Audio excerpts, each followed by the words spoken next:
Bonjour, contrairement à ce qui est indiqué sur l'affiche, je m'appelle bien Marc Mimram, mais ça n'est pas une conférence. L'idée, c'était de vous parler de ce qui se passe en face. Et je me disais que comme vous êtes des étudiants d'école d'architecture, et que par ailleurs, moi je suis prof dans une école d'architecture, c'était l'occasion de... Enfin, le titre de l'intervention, ça s'appelle «Le réel est en face».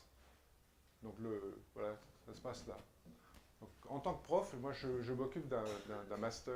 Je ne fais pas de la retable pour les étudiants de troisième année qui viendraient à Marne-la-Vallée. Je m'occupe d'un master ça va bien, qui s'appelle Matière à penser.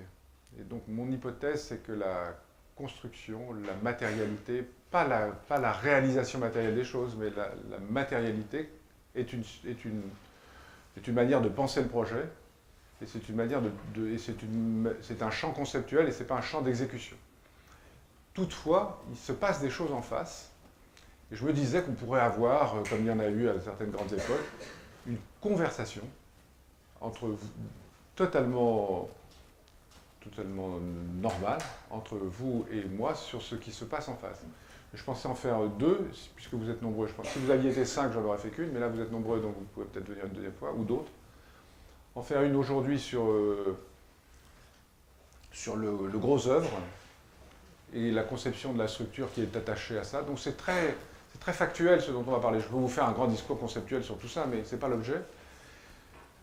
Parler de ça, et puis la prochaine fois, vous parlez d'un élément qui est important, qui est le flot couvert, qui est la partie liée aux façades. On est en train de faire un prototype. On aura des images bientôt, je vous montrerai tout ça.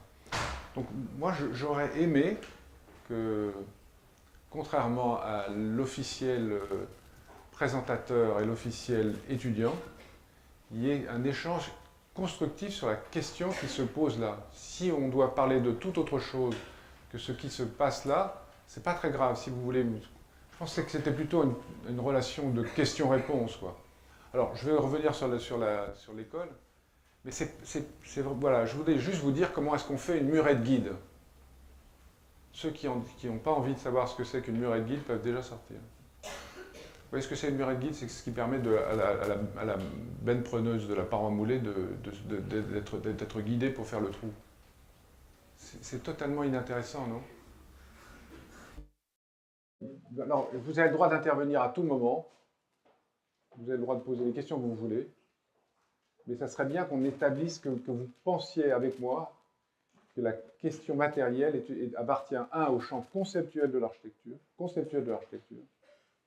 et qu'elle permet de penser l'architecture. Donc, de manière très prétentieuse, je pense que savoir ce qu'est une murette guide, ce qu'est de la bentonite, ça permet de penser l'architecture. C'est un peu bizarre comme point de vue, mais c'était juste pour vous déranger que j'étais venu, quoi. Voilà. Oui, d'ailleurs, j'ai dérangé beaucoup de monde. Est-ce que ça va comme. Est-ce que vous voyez le mode d'intervention possible? Faire tous les dessins que vous voulez, tous les croquis que vous voulez, je peux dessiner tout ce que vous voulez, je suis à vous pour une heure. Et puis après ça, on parle du reste. Je ne répondrai à aucune question en sortant de cette salle. Parce qu'après, il y a toujours 25 mecs qui viennent et te disent que, je sais pas quoi, on parle entre nous, là, c'est freestyle.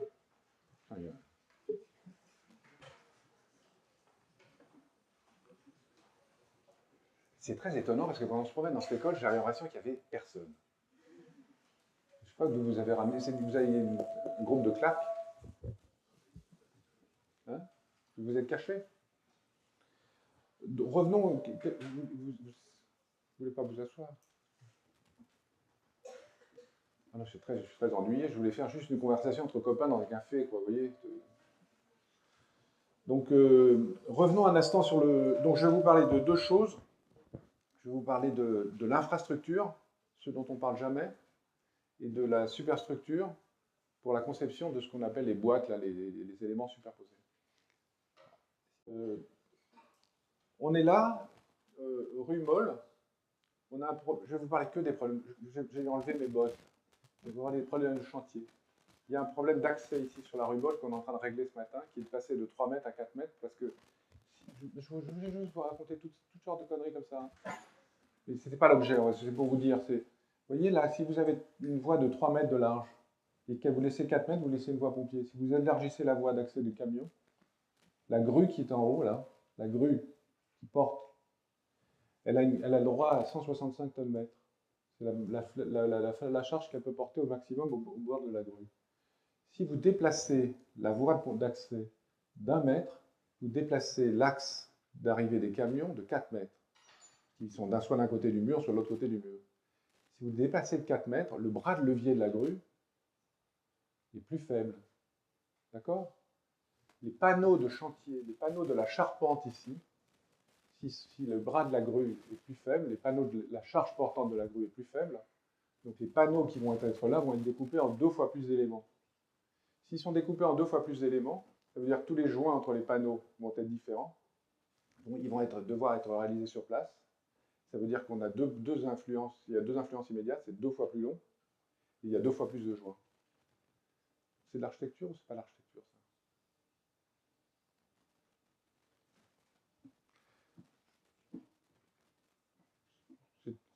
C'était juste une remarque, enfin donc nous sommes là, Rumol. Je vous rappelle juste très rapidement, non pas où nous sommes parce que vous savez mieux que moi, mais pourquoi nous avons fait cela. Et puis après, on parle de choses factuelles. Parce que oui, pour que vous compreniez la superposition des éléments de charpente les uns par rapport aux autres, il faut que vous compreniez ce dessin-là. Ce dessin-là, je vous l'ai déjà montré, mais à ceux que je n'ai pas montré, je le rappelle. La France est organisée, et particulièrement enfin, tous les éléments de construction sont liés à un problème réglementaire, particulièrement en centre-ville. Donc on a des règles d'alignement de corniche, 12 mètres d'un côté, 20 mètres sur le boulevard Wilson, 12 mètres sur la rue Molle. On a un retrait nécessaire de 45 degrés d'un côté. On peut construire ici jusqu'à 15 mètres et on a un retrait dans la zone des 20 mètres. On doit maintenir le gabarit d'un côté, on doit le maintenir de l'autre. Si on se retire de 45 degrés, on peut aller jusque là, à cause de ce bâtiment qui est ici. Et si on se retire de 45 degrés, on peut aller jusque là. Ce qui veut dire que le projet, je vais vous parler de charpente, mais le projet de volumétrie est un projet qui est issu très directement de la règle de construction la règle de construction volumétrique, ce dont on nous libère, l'espace qu'on nous libère sur la voie. Pour 2 raisons. D'abord parce que ça permet d'occuper le maximum de volume. Et la deuxième, c'est qu'à l'intérieur, c'est ce que vous voyez depuis la fenêtre, enfin ce que vous voyez en face, à l'intérieur, on a essayé d'inventer un outil pédagogique un peu particulier, qui est le grand hall qui va se trouver en face, et qui va être le lien avec le bâtiment existant. Donc l'idée, c'était de dégager, d'avoir le plus de surface possible pour dégager un volume plus grand et libérer un espace au centre. Donc, toute cette histoire-là de superposition de boîtes n'est pas formelle. Il est lié directement à ces deux nécessités, cette nécessité et cette envie. La première nécessité, c'est de dire qu'il faut respecter les règles d'urbanisme. Et l'envie, c'est d'inventer un outil pédagogique qui permette au centre du bâtiment d'avoir un volume libre. Je dis outil pédagogique parce que ça pourrait être considéré comme un outil spatial, un dispositif spatial. C'est un dispositif spatial puisqu'il met en relation les 3 niveaux. Mais c'est un outil pédagogique parce que j'espère qu'un jour ou l'autre, on vous laissera accrocher, pendre, suspendre n'importe quoi là-dedans. On va d'ailleurs, si le maître d'ouvrage veut bien rajouter 12 000 €, y rajouter une poutre avec un pont roulant en haut qui permettra de suspendre une charge de 500 kg. Je dis ça, c'est pas pour vous. Hein. Je ne dis pas là, le maître d'ouvrage. Donc ça permettrait de suspendre. 500 kg, c'est beaucoup, mais il n'y a pas de moteur en dessous de 500 kg.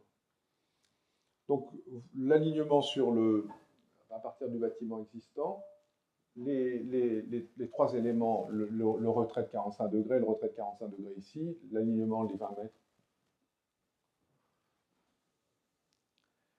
Et sur la rue Molle, le bâtiment existant et le premier niveau complémentaire, le deuxième niveau complémentaire avec son retrait, les fameux 45 degrés, Et le dernier niveau qui est celui qui est déduit de la rue Molle avec les 20 mètres de haut et la partie supérieure en saillie. Alors, c'était la seule partie architecturale du projet, pour ceux qui considèrent que l'architecture se pense et que d'autres la font. Moi, je pense le contraire. Donc, on va passer à la deuxième partie, à moins que vous ayez des questions sur la première. Enfin, on peut se parler, là. Enfin, je veux dire... Oui.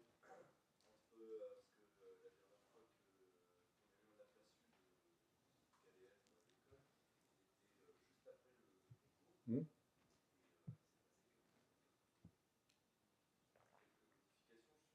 Non. Ouais. Ouais. Ouais. Non. Enfin, je crois pas. Je crois pas qu'on ait... On va dire, on a... ça arrive, hein. Enfin, moi, je fais plein de projets, je dis, on fait une image, je construis une autre, ça arrive, le projet évolue. Sur celui-là, la règle urbaine était un peu drastique. Donc et comme on a inventé une méthodologie à partir de la règle urbaine, il n'y a pas tellement de raison de changer. La règle n'a pas changé, on n'a pas changé. Si, il y a un truc qui a changé au dernier niveau. On a eu le droit à avoir un débord supplémentaire qu'on n'avait pas eu. Enfin, il y a quelques éléments comme ça qui ont changé la volumétrie de la dernière boîte. Euh, la deuxième raison, c'est que c'est ce dont je vais vous parler. On a inventé un système constructif qui permettait de le faire et on n'a pas eu à l'adapter. La troisième raison, c'est qu'il fallait aller assez vite pour rentrer dans le prix. Les conditions du projet, sont souvent des conditions économiques. Là, on a une stratégie un peu compliquée qui consistait à faire en sorte qu'on rentre dans le prix du premier coup et qu'on ne demande pas 50% de plus-value au maître d'ouvrage.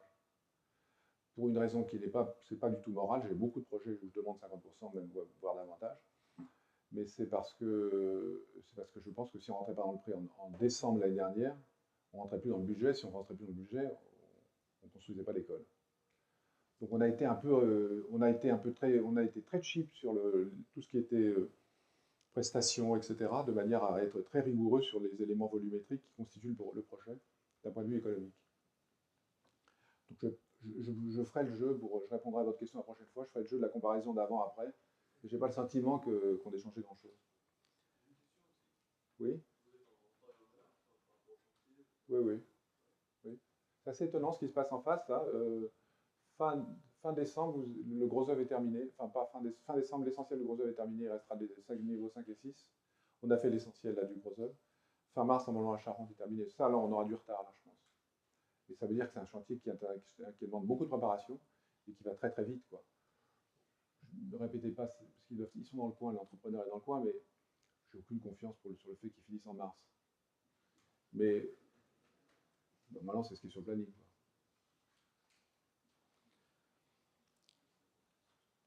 Ah, deux éléments concernant l'infrastructure. Oui, je crois qu'ils étaient 5, t'as vu, ils sont venus un peu plus ça. Donc, Fabien, qui s'occupe du projet avec moi. Deux éléments on va parler de trois éléments. Deux éléments, l'infrastructure, la fondation et la superstructure. Et dans la fondation, il y a deux choses qui sont importantes. Paroi, ça ne prend pas de E, là. C'est la paroi moulée. Pourquoi la paroi moulée? Comment fait-on une paroi moulée et comment reprend-on la poussée hydrostatique? Et deuxièmement, une chose qui est très importante d'un point de vue de la gestion durable, c'est l'idée d'avoir un puits de rejet et un puits de pompage ici qui permet de pomper dans la nappe. Je vous raconte ça parce que c'est dans les dispositifs de développement durable, c'est un des dispositifs les plus intéressants. Le photovoltaïque, le solaire passif, etc. Et ici, on a opté pour cette option-là. Donc on réalise un puits de pompage dans la nappe et un puits de rejet dans la nappe. C'est un truc de Shadok, vous pompez d'un côté, vous renvoyez l'eau de l'autre côté. Il y a une différence de température entre la nappe et le bâtiment. On peut récupérer de la chaleur et la renvoyer dans la nappe. Ça, la géothermie, c'est un système très intéressant. À partir du moment où les nappes ont une température à peu près régulée, que le niveau de l'eau dans la nappe est à peu près régulé, et que... Francis qui appelle.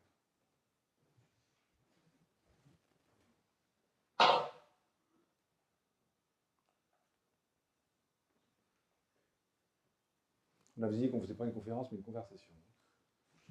Que le niveau de température dans la nappe est régulé, que le niveau de profondeur de la nappe est régulé, que son débit est constant, à peu près, quoi. Donc on arrive à pomper d'un côté, on récupère de la chaleur, on la transforme grâce à une pompe à chaleur en été et en hiver, puisque la nappe, elle, est à une température différente de l'extérieur. Elle est évidemment... Le puits ça, c'est le puits de rejet qui est sur la rubole. On a une forêt à l'intérieur. Il y a un système de crépine, c'est-à-dire un filtre qui permet au puits de ne pas s'obérer par l'arrivée des fines, du sable, et de repomper. Donc, oui, juste une remarque là-dessus, sur l'histoire de la géothermie. Si vous avez des amis qui sont intéressés par le système à Strasbourg, il y a juste une question à laquelle je n'ai pas de réponse, c'est quel est le lien entre ce bâtiment et l'ensemble des bâtiments qui vont arriver par la suite. C'est-à-dire que notre bâtiment, on pompe d'un côté, on rejette de l'autre. Vous voyez bien que la température de l'eau rejetée est supérieure à celle de l'eau qui rentre. Si tout le monde fait ça, il y a un moment, ça ne va pas aller. Alors il y a une histoire de gestion de l'eau, j'ai essayé de me renseigner là-dessus. Je n'ai pas trouvé de réponse. C'est un peu étrange, non? Ça ne vous inquiète pas? Vous voyez, vous arrivez, c'est le premier qui arrive qui pompe. Il rejette. Celui qui arrive après, il pompe, mais il pompe un peu plus chaud, puisqu'il rejette. Puis il rejette. Si vous faites ça en cercle, à la fin, ça ne marche pas. Oui, mais enfin, il y a un moment, il faut que le débit de la nappe, la répartition, enfin bon, c'est une question que je me pose comme ça, mais enfin bon, c'est ce qu'il est. Le bâtiment est là. L'infrastructure se trouve ici. La nappe phréatique varie entre moins 3 mètres et moins 50 cm ou moins 1 mètre du sol. Donc on doit protéger l'enceinte, réaliser une enceinte étanche. Je vous parle de ça parce que la très grande modification de l'appréhension, surtout dans les ouvrages d'art, de la conception des fondations et dépendent de cet outil-là, qui est un outil très particulier, qui n'existait pas évidemment au XIXe siècle et qui existait encore moins au XVIIIe siècle. Donc ça veut dire que réaliser des bâtiments dans l'eau, c'est une condition du projet actuel, puisque tous les terrains qu'on nous donne sont des projets qui sont évidemment dans des situations merdiques, soit parce que le sol est pollué, soit parce qu'il y a de l'eau, soit parce qu'il y a des fines, soit parce que, enfin, mille raisons, mais vous voyez bien que les gens ont occupé les bons terrains en ville. Ce n'est pas le cas ici, parce que le terrain ici est en centre-ville. Quand je dis ils ont tous occupé les terrains en ville, donc les terrains qu'on occupe aujourd'hui, ce sont des terrains à la périphérie qui étaient des terrains qui sont de bien bonne qualité. Mais aujourd'hui, ce terrain-là était en centre-ville, donc ça ne correspond pas à ce que je vous disais à l'instant. Pour autant, on est dans une configuration où on doit aller sous la nappe. Aller sous la nappe, ça demande de faire deux choses. En plan, réaliser une enceinte étanche, et en coupe, se prémunir de la poussée de l'eau. Parce que sinon, si vous réalisez une enceinte étanche, et l'eau arrive par le dessous ici, et il faut donc vous noyez votre infrastructure. Donc il y a deux phases, une phase de chantier et une phase définitive.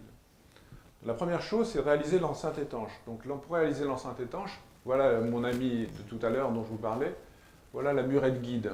Donc on va réaliser une murette de part et d'autre de la paroi moulée qui va permettre de guider la benne preneuse qui va descendre à l'intérieur. Donc on fait ça en plusieurs étapes.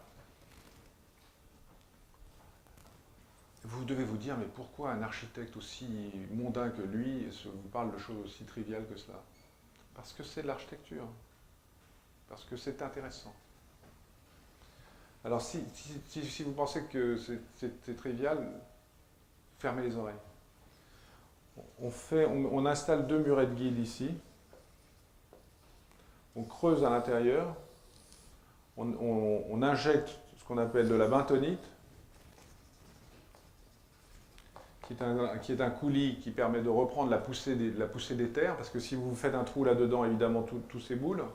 Donc vous devez remplacer ce vide que vous prenez par un matériau qui permet de stabiliser l'ensemble.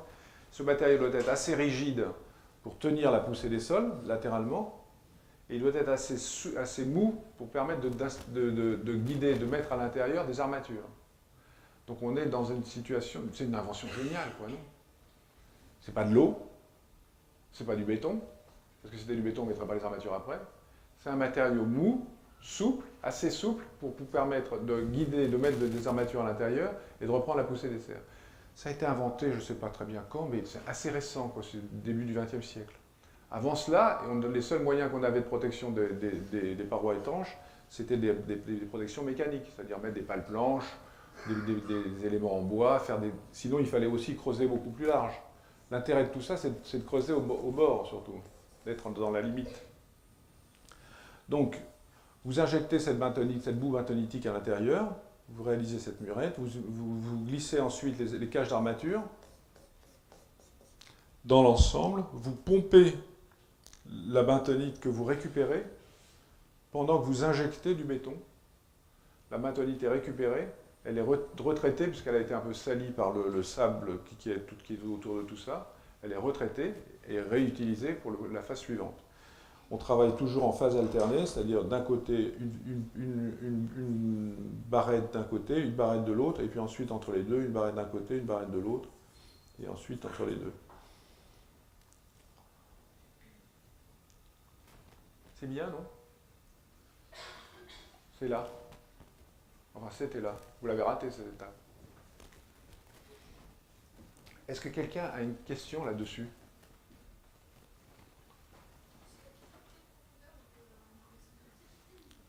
J'ai fait des parois moulées à Mexico à 50 mètres de profondeur. Je pense que c'est loin. On a fait à Rabat, parce qu'on a fait des pieux. On a fait des pieux à 50 mètres, c'est la même technique. Pour faire des pieux, vous creusez, vous prenez une tarière creuse, vous creusez ensemble, vous mettez de la bentonite à l'intérieur, vous mettez vos armatures, vous enlevez. Sinon, vous êtes obligé de mettre des tubes, ce qu'on appelle des pieux forêts tubés. Mais parfois, ça dépend de la nature des sols. Si le sol est trop dur, vous ne pouvez pas le faire. Si le sol n'est pas assez dur, vous pouvez le faire, ça permet de stabiliser, mais vous devez récupérer le tube. Donc c'est un peu, si vous avez 1000 pieux à faire, c'est toute une économie de ne pas avoir à mettre de tube. Et parfois, quand le sol est très dur, vous êtes obligé de mettre des tubes parce que, par exemple, on a des pieux comme ça. Si vous avez des pendages de sol un peu durs, quand vous creusez avec votre tarière creuse, vous creusez ça, les morceaux de... Si vous avez des pendages comme ça, ou comme ça, la pierre tombe au fond. C'est pas très bon quand il y a la pierre qui tombe dans le trou, parce qu'on ne sait pas très bien quelle est la nature du béton qu'on va récupérer à la fin. Donc on est obligé de mettre des tubes. Mais dans les parois, on ne peut pas le faire. Donc si vous avez des impuretés ici, c'est pas bon. Quand j'étais complètement fou, j'avais pas votre âge, mais un peu plus jeune, un peu plus âgé quand même, on a réalisé des parois de 30 mètres de long à Nantes pour le Palais des Congrès. Et je voulais descendre dedans, parce qu'il y a des plongeurs qui descendent pour voir si la paroi est propre. C'est un métier assez bizarre, non? Plongeur de paroi moulée. Oui, vous descendez avec un masque, comme ça, un casque, et vous touchez le sol, comme ça là. Vous regardez s'il n'y a pas d'impureté là. Et puis vous regardez le fond si c'est propre. Puis après vous remontez, on met la cage armature. Dans certains sols, on est obligé de le faire. Et moi j'étais un peu fou et pas claustro comme je le suis aujourd'hui. Et donc j'avais décidé de descendre. Bon, il y a un mec qui m'a arrêté avant, il n'a pas voulu. Pour des raisons. Mais j'aurais bien aimé. Je pense qu'être en contact avec le sol à ce point, ça doit être génial. Là, on a l'impression de faire de l'architecture. Oui. Alors après, on descend avec la benne preneuse, le godet. Donc vous avez un godet qui descend comme ça, qui est accroché à la grue, qui vient, qui s'ouvre, qui enlève la terre, qui la met de l'autre côté, et qui injecte enfin qui injecte rien du tout. Et ensuite, on va injecter voilà, le godet. Voilà, vous voyez, il enlève de la terre. L'architecture, ça commence là. L'architecture, ça se fait... L'architecture, c'est un art de la transformation, et l'art de la transformation, il commence dans le sol. L'architecture, elle se fait avec des matériaux de la terre. pour ça que je vous parle de la paroi de la bâtonnier. Parce que nous fabriquons le monde à partir du monde. On transforme le monde. Nos bâtiments, ils sont faits, il n'y a rien qui vient d'une autre planète. Je vous le dis comme ça pour ceux qui espéraient. Tout est fait à partir de chez nous. Tout. L'architecture, ça commence là. C'est ça la question de l'appartenance. Parce que sinon, on va être dans un baratin sur le développement durable qui va continuer à nous fabriquer des architectures molles. Il faut s'ancrer dans les paysages que nous transformons, et il faut s'ancrer dans la planète que nous détruisons, que nous transformons aussi. Alors après ça, vous voyez que la murée de guide, ça permet de parler de choses sérieuses.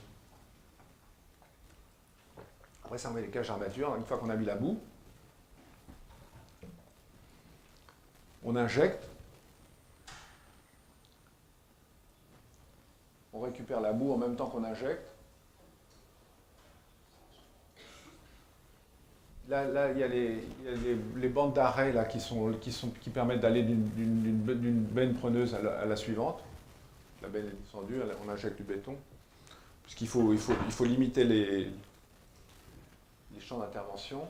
Vous avez les tubes d'injection à votre droite, de récupération. Il casse ensuite la murée de guide. Il recèpe le haut de la paroi. Et ils font la poutre de couronnement. Parce qu'à la fin, il faut pouvoir stabiliser. Alors ce que vous voyez là, ce que vous voyez sur le chantier en face, vous avez dû voir des tubes qui sont comme ça et qui traversent l'ensemble du chantier. Parce qu'il faut maintenant, cette paroi-là, il va falloir creuser à l'intérieur pour enlever la terre.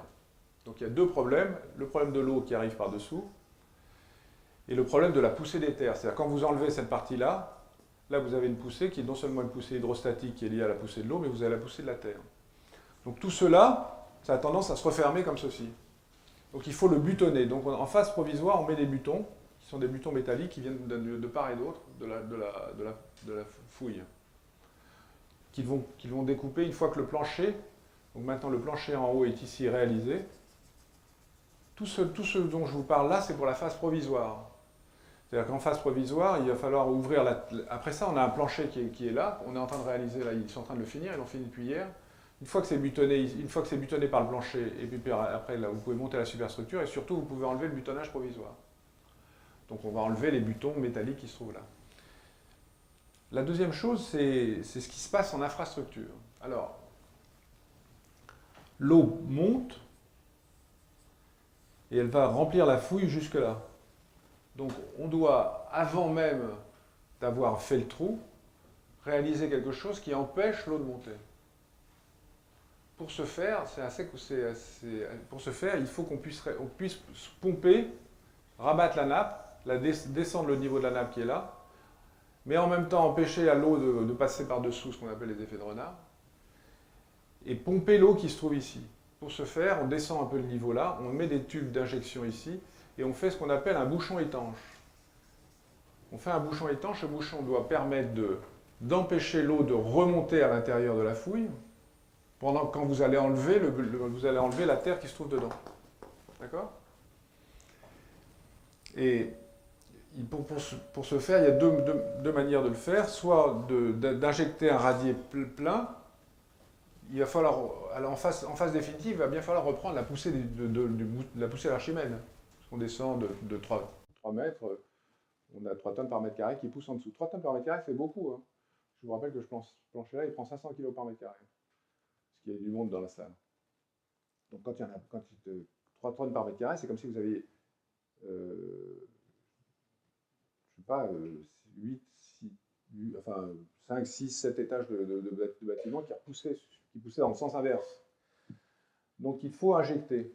Donc, voilà, là ils sont en train de recéper. Et il y a une photo où alors voilà, on voit, on descend un tout petit peu parce qu'on rabat la nappe, mais on ne peut pas la rabattre trop parce que sinon tout le quartier va venir avec. On va pomper tout le quartier, donc l'eau, les bâtiments d'à côté vont se déstabiliser. Donc on fait deux choses, on butonne transversalement, c'est les butons que vous venez de voir. Et voilà, des butons buton, le butonnage. J'ai raté les injections. C'est ceux-là, non, on ne les voit pas là. Là, vous avez des petits tubes qui sont tout autour du chantier, sur toute la surface, qui descendent assez profondément pour envoyer dans le sol une masse de béton. Encore une fois, ce n'est pas du béton, c'est un mélange coulis-béton, qui va permettre de réaliser une sorte un bouchon opaque, étanche, dans la partie basse, qui permettra ensuite de réaliser le radier. Vous voyez là ces petits tubes là? Ils injectent en dessous. Donc ils créent un bouchon étanche ici, de manière à ce qu'on puisse réaliser cet élément-là au-dessus. D'accord?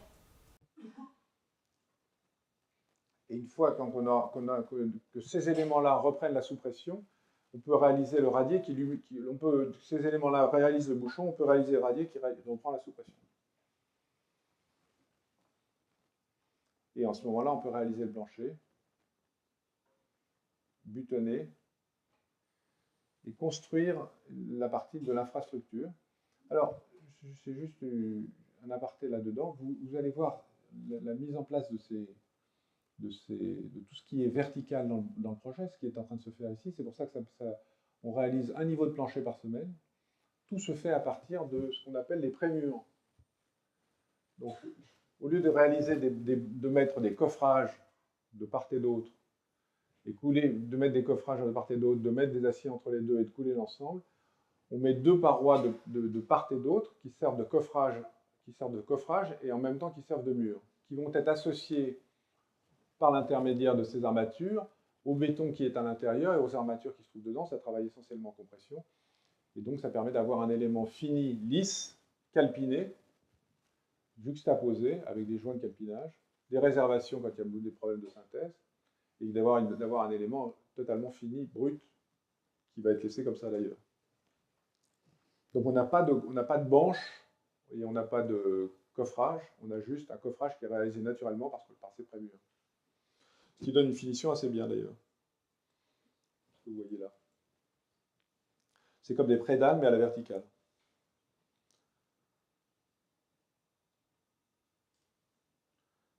Je vous ai emmené dans les sous-sols.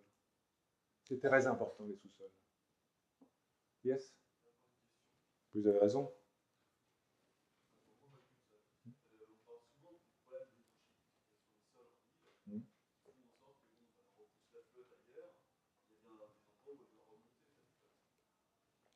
Non, Enfin, oui, elle remonte à cause d'Archimède. Quand vous mettez dans votre baignoire, l'eau monte. Mais là, par exemple, il y avait déjà une infrastructure qui était là.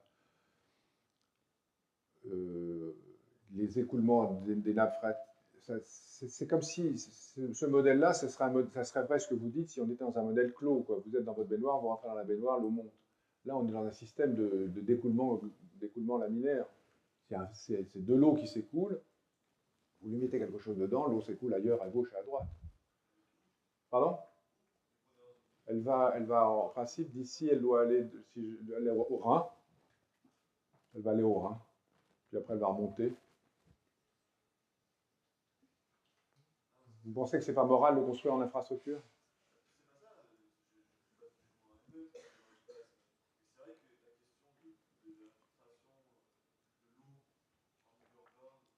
Ah, mais on n'empêche pas.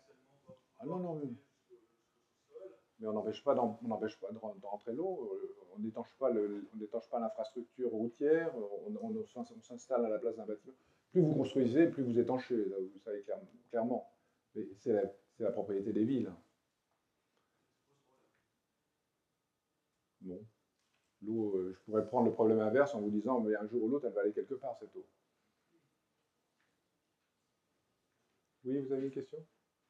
Non? Bon, je pense.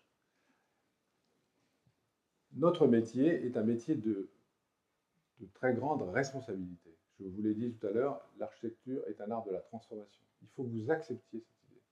Vous êtes responsable du pillage de cette planète. Je suis responsable du pillage de cette planète. Comment la pille-t-on? Modérément, gentiment, vous voyez? Quelles attentions porte-t-on à elle? C'est ça la question de l'architecture. C'est sa relation à la planète et aux hommes, parce qu'on est là pour travailler pour ça. Donc la question que vous posez est juste, il faut juste se préoccuper de cette question-là. Ça ne veut pas dire qu'il ne faut pas le faire, il faut s'en préoccuper. S'installer dans un fleuve, vous comprenez, enfin, j'ai construit une passerelle là, à côté d'ici, je ne sais pas si vous avez entendu, vous étiez trop jeune, mais il y avait une certaine polémique là. J'ai mis des piles dans le Rhin. Il y a des gens qui ont dit, vous mettez des piles dans le Rhin, c'est la même question que vous posez là.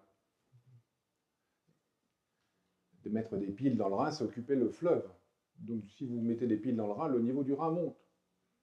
Modestement, mais il monte. Et là, on peut partir en vrille. Là, on peut partir en vrille.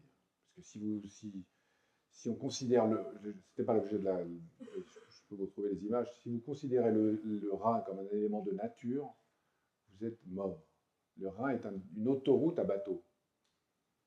Donc il y a quelque chose qui s'est transformé entre le XVIIIe siècle et aujourd'hui, du moment où il était libre et étendu et au moment où il est devenu une autoroute à voiture. Sauf que les gens qui le regardent à bateau, sauf que les gens qui le regardent aujourd'hui le mythifient comme étant le Rhin de Goethe et de Victor Hugo disait « Je n'ai pas vu le Rhin, je suis allé à Strasbourg ». Enfin voilà. Et de quel Rhin parle-t-on? Du Rhin que nous avons transformé. Donc on a mis les pieds dans l'eau et à un moment, j'étais tellement énervé contre les écolos qui m'embêtaient parce que les oiseaux allaient taper sur les mâts et tomber dans le... Vous voyez, que je leur ai dit, mais les piles dans le Rhin, les poissons.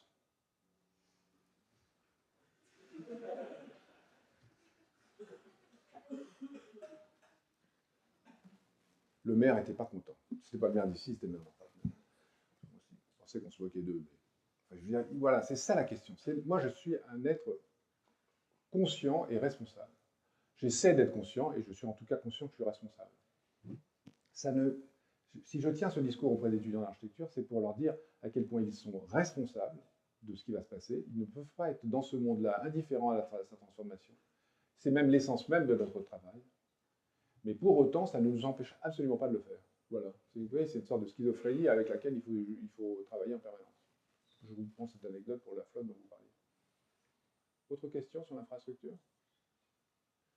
Je suis très content pour ceux qui n'avaient jamais entendu parler du muret de guide, d'être le premier à vous en avoir parlé. Alors, deuxième question, et donc notre conversation est brève. Deuxième question que je voudrais évoquer aujourd'hui, c'est la question de la réalisation de cette superstructure. Donc, ça recouvre plusieurs questions. La première d'entre elles, c'est de libérer l'espace dans une superposition un peu aléatoire, comme vous la voyez ici, de ces grandes salles qui vont être des salles de cours. Donc il n'y a pas, évidemment pas de poteau à l'intérieur, et donc on a des grands espaces libérés. Ce qui veut dire qu'on renvoie la structure en façade. Alors, ça pose pour moi une deuxième question qui est une question. Alors là, vous voyez bien en quoi la question de la structure devient une question architecturale centrale. Ça renvoie à la question du traitement thermique visible des façades. L'architecture aujourd'hui, l'architecture que vous connaissez, l'architecture que nous connaissons, l'architecture que nous vénérons, n'a plus de sens aujourd'hui. Constructivement, je veux dire. Construire comme Perret avec des structures en façade, construire comme Corbu, construire comme Cannes, tout ça n'existe plus. Le mot qui gère l'architecture aujourd'hui, c'est pont thermique. Donc ce qui veut dire que toute cette architecture-là est impossible. Et quand je dis qu'elle est impossible, ça ne veut pas dire qu'on ne peut pas la faire, ça veut dire qu'il faut la réinterroger.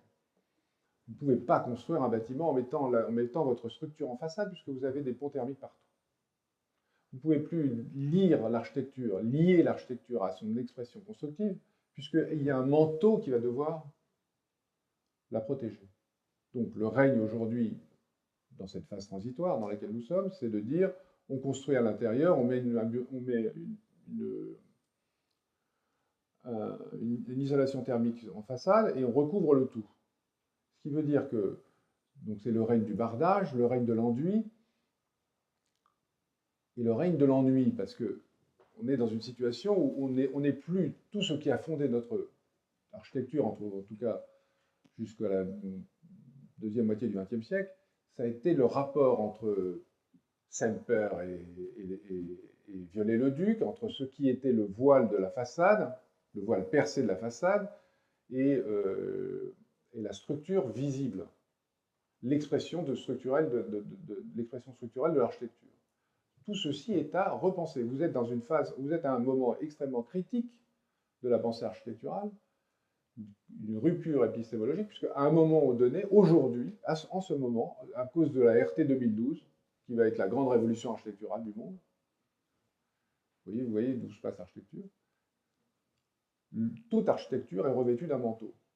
Donc ça veut dire que l'expression constructive de l'architecture doit se repenser totalement. Ça ne veut pas dire que avant c'était meilleur, demain ça sera pire. C'est pas ça que c'est pas du tout ça.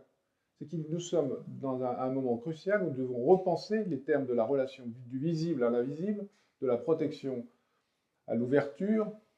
Toute la question qui est sempérienne est reposée aujourd'hui de manière très cruciale parce que le rapport au filtre se pose de manière très différente. Et je pensais que dans une école d'architecture, à ce moment-là, il fallait reposer cette question. Donc, on a ces trois boîtes qui se sont superposées. On commence par réaliser quelques poteaux qui vont arriver normalement le 16 décembre. Ces poteaux-là prennent énormément de charge, donc c'est des tout petits poteaux, une sorte de talon aiguille, sur lequel reposent ensemble. Donc c'est une relation gravitaire un peu particulière au sol. Vous allez voir, c'est des poteaux qui sont trop gros, mais qui sont très petits quand même. Avec des tôles épaisses, dont on vous laissera lire la tranche. Moi, j'aurais rêvé de faire des steaks d'acier, quoi. Que vous voyez l'épaisseur, ce que c'est la beauté d'une tranche de 12 cm d'acier. C'est vraiment bien. Et donc, on a des parois qui sont parfois porteuses, parfois pas porteuses, et on superpose la boîte du dessus avec des parois qui sont parfois porteuses, parfois non porteuses. Et donc, ce que vous voyez ici, je vais l'expliciter un peu plus loin, chacun de ces éléments-là vont être dans une distinction porteur-pas porteur.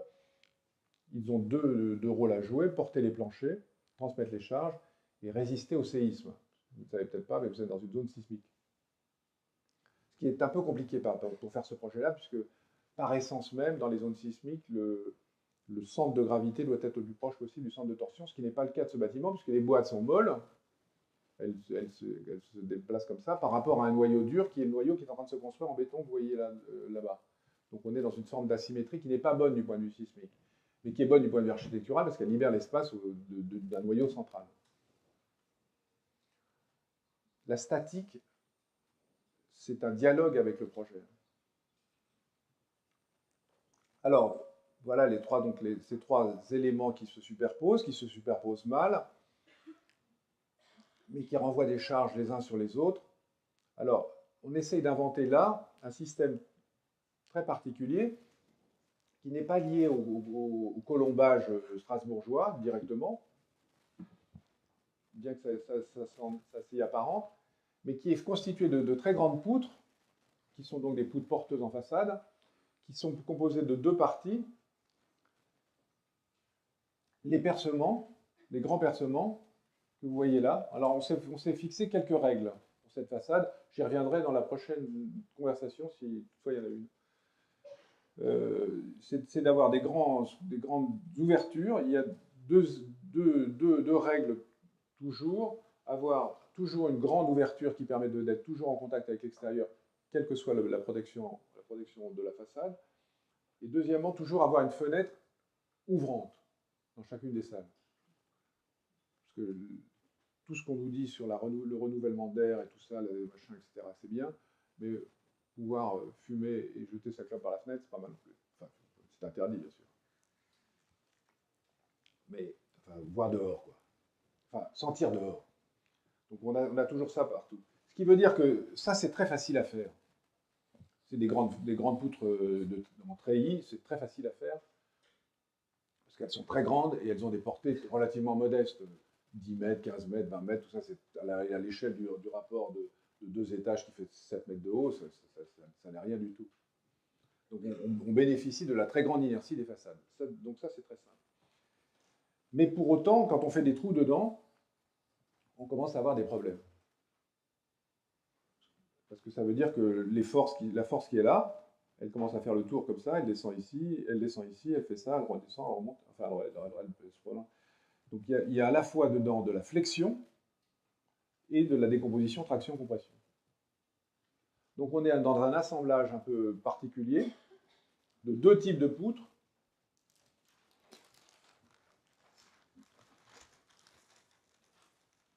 Dans la vie, il y a deux types de poutres. Les poutres qui n'ont pas de diagonale, qu'on appelle des poutres Vierindel, et des poutres avec diagonale,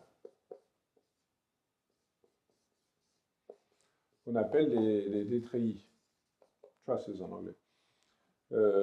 Là, ce qu'on fait, c'est qu'on a des poutres de très grande dimension, dans lesquelles il y a des parties qui sont Vierindel, et dans lesquelles il y a des parties qui sont à treillis. Ce qui veut dire que c'est très mauvais. C'est très bon du point de vue de l'inertie, c'est très mauvais du point de vue du cheminement des efforts, parce que ça c'est la poutre du 19e siècle, la plus performante du monde, parce qu'elle est d'abord souvent isostatique. Vous appuyez, vous mettez une charge quelque part, vous savez dire qu'il y a de la compression dans la partie supérieure, de la traction dans la partie inférieure, des diagonales sont tendues, les poinçons sont comprimés. Tout ça va très bien, c'est très simple. Ça, c'est plus compliqué parce que ça mêle de la flexion à de la décomposition, compression, traction.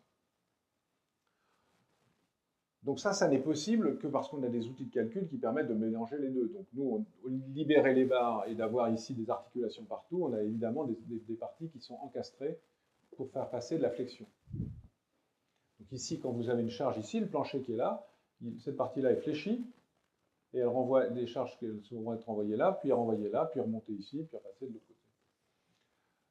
Donc c'est un système mixte, mais qui a pour particularité, je reviens sur ce que je vous disais tout à l'heure, de permettre de régler quelques problèmes architecturaux qui sont des principes que nous avons fixés, voire dehors, directement sans diagonale, parce qu'on aurait pu, évidemment, remplacer tout ça par un système avec des diagonales partout.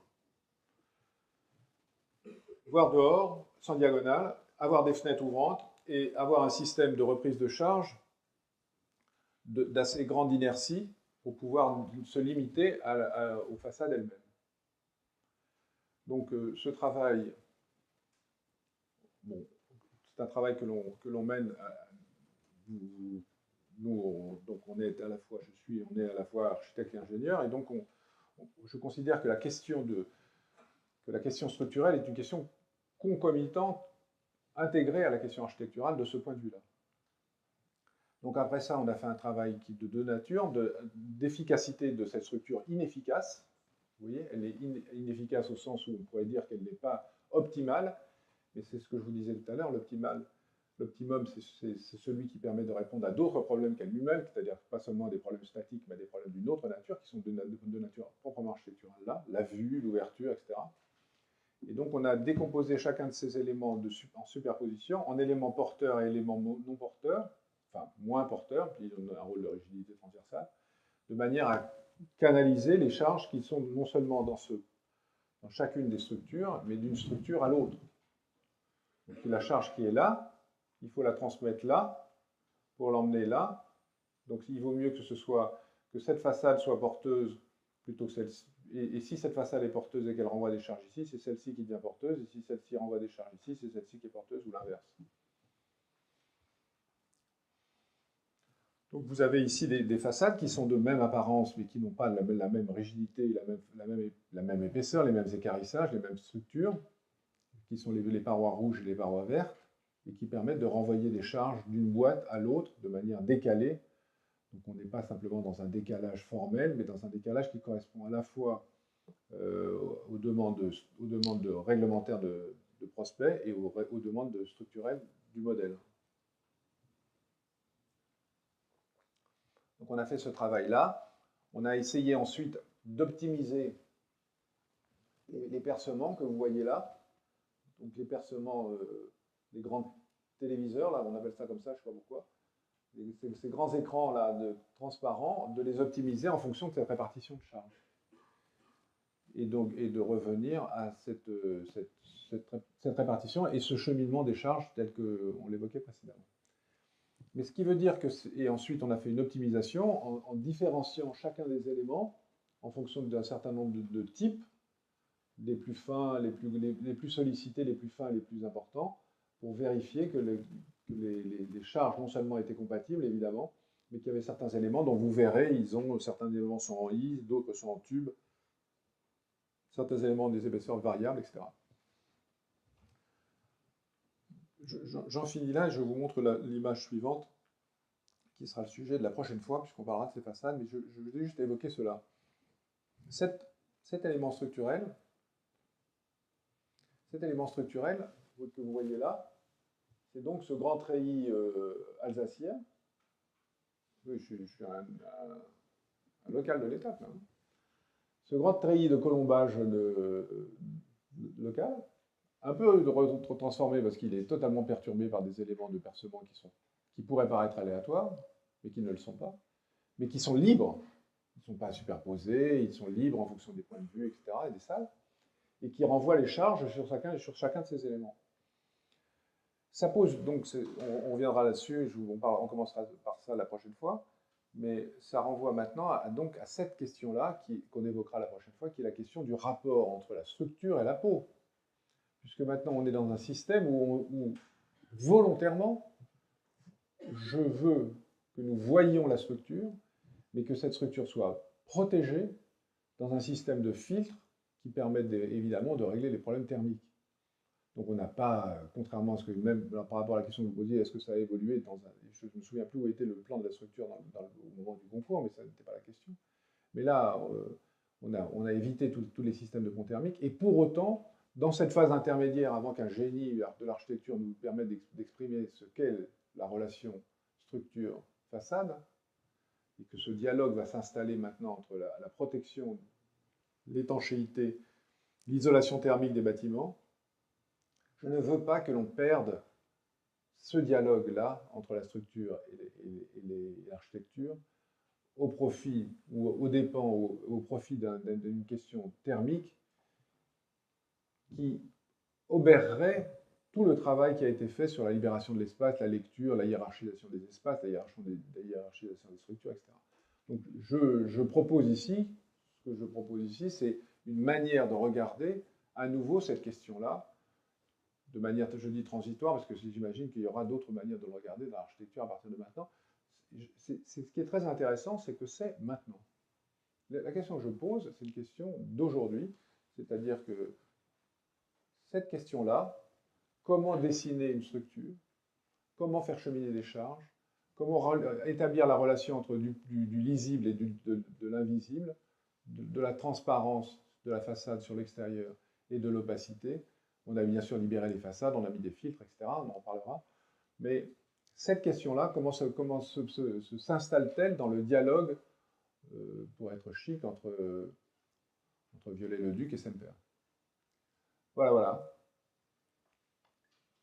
Voilà comment on fait de cette question constructive une question à la fois conceptuelle, raisonnée, même si elle n'est pas rationnelle. Rationnelle au sens... Ce qui est intéressant, ce que je voulais vous dire là, c'est à quel point les choix sont des choix raisonnés, que l'ensemble est rationalisé à partir de points de vue qui ne sont pas rationnels. Rationnels au sens où l'ouverture sur l'extérieur, elle est fixée par nous, le fait qu'on n'ait pas de diagonale devant les façades, c'est fixé par nous. On pourrait tout accepter, on pourrait construire un hangar et le revêtir. Ce n'est pas ce que nous avons fait des choix architecturaux, libérer l'espace au centre, avoir un grand vide, le patio, etc., etc. Ces choix architecturaux ont amené vers des contraintes que nous avons rationalisées. Que nous avons traitées de manière rationnelle. Voilà, donc il y a encore une fois, une forme de schizophrénie, comme je le disais tout à l'heure, entre une forme de traitement raisonné des choses à partir de quelque chose qui est fixé de manière indépendante. Voilà, c'est ça dont je voulais vous parler. Y a-t-il des questions? Engageons le le débat. Est-ce que ça vous paraît intéressant? Que je vous raconte ça d'abord, peut-être pas. Enfin, si je ne vous raconte pas à vous, à qui je vais le raconter? C'est votre école, là, après tout. Donc.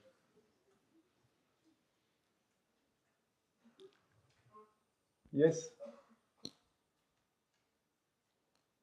Yes. Allez-y. J'ai un train après. Hein.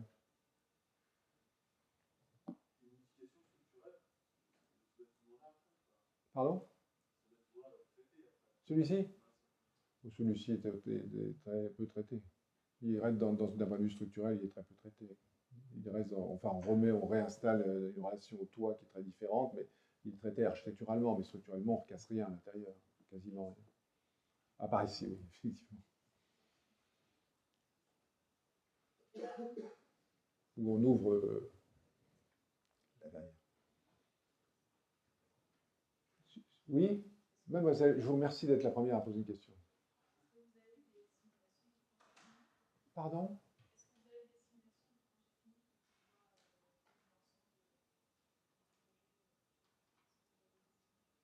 De la façade, vous voulez dire? Mais on va en parler la prochaine fois si vous venez. Non, non, le traitement, si tout bâtiment est en relation avec l'espace public, dans un dialogue qu'il installe avec l'espace public. Moi, je ne traite pas l'espace public, je ne parle pas du sol de l'espace public, mais je traite l'ouverture de certains bâtiments dont on imagine, dont on espère qu'il installe une forme de générosité par rapport à l'espace public, parce que c'est un bâtiment public dans un espace public. Ce n'est pas un bâtiment privé pour l'architecture et pour les étudiants d'architecture, c'est un bâtiment public fait par l'État, qui se représente là, et qui représente l'État. C'est même pas une école d'architecture privée. Ça pourrait l'être, mais ça n'est pas le cas, d'autant moins. Et donc on a ouvert tout ce qui était le rez-de-chaussée, à la fois pour un espace d'exposition et pour l'accueil, de manière à ce qu'on imagine que des activités puissent se tenir sur cet espace public, et même, j'imagine, même de manière publique. C'est-à-dire, on pourrait imaginer qu'il y ait des expositions qui ne soient pas liées à l'école d'architecture, ou très peu, et qui puissent s'ouvrir sur l'espace public. Donc c'est ça la manière de le faire. Je crois, c'est assez étrange que vous posiez cette question, je ne sais pas quelle association d'idées vous avez faite, mais la question que j'évoquais sur la façade est vraisemblablement une question de la relation avec l'espace public. C'est-à-dire, ces bâtiments qui sont aujourd'hui étanches au monde installent une relation très particulière à l'espace public. La RT 2012, je dis ça, vous ne savez pas ce que c'est, mais c'est pas grave, c'est la réglementation thermique de 2012, là, ou la réglementation thermique en général, elle est antisociale. C'est à cause d'elle qu'il y a les indignés dans la rue, c'est à cause d'elle qu'il y a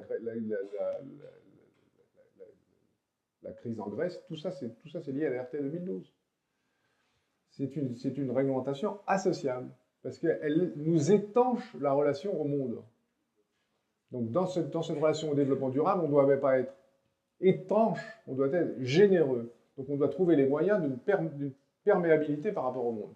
Donc je rebondis là-dessus pour vous dire à quel point cette question de la structure est une question relative au public, à la manière d'être public, d'être dans l'espace public.